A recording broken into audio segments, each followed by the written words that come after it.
Раньше экспедиции были на край Земли. Сейчас люди летают в космические дали проводить эксперименты. 124-й и действующий летчик-космонавт, герой Российской Федерации Сергей Куть-Сверчков встретился с краснознаменскими лицеистами.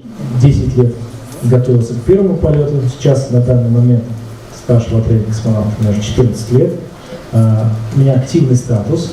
Космонавты есть ветераны, те, кто слетал и ушел с работы. Но есть космонавты, которые в данный момент либо готовятся к полету, либо летают, либо только что вернулись.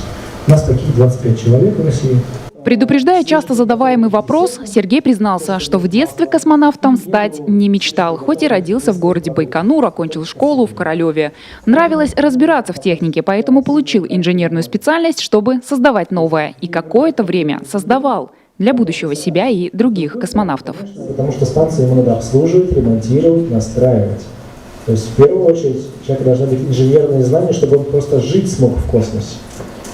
Мы берем инженеров, которые разбираются в ракетно-космической, в авиационной технике и некоторых других специальностей. Имея инженерное образование, даем обратную связь по тому, как лучше сделать те же самым инженерам на Земле, потому что мы имеем реальный опыт эксплуатации техники в космосе в условиях невесомости. 14 октября 2020 года вместе с космонавтом Роскосмоса Сергеем Рыжиковым и астронавтом НАСА Кэтлин Рубинс Сергей Куть-Сверчков отправился в первый космический полет, оказавшись на Международной космической станции через 3 часа и 3 минуты после взлета.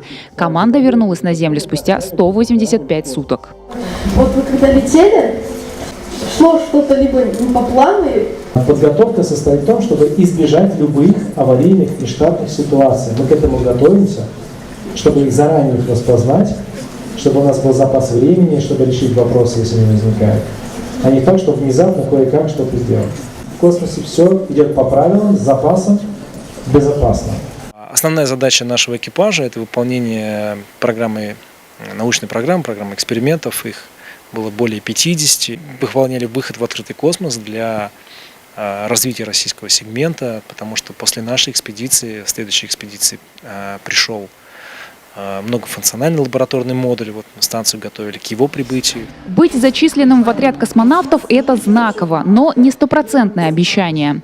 Удача, стечение обстоятельств и огромный труд. С 2000 года на постоянной основе кто-то из землян обязательно работает в космосе, и это уже реалии наших дней. Когда-то мы мечтали о звездах, и одна из них улыбнулась широкой улыбкой.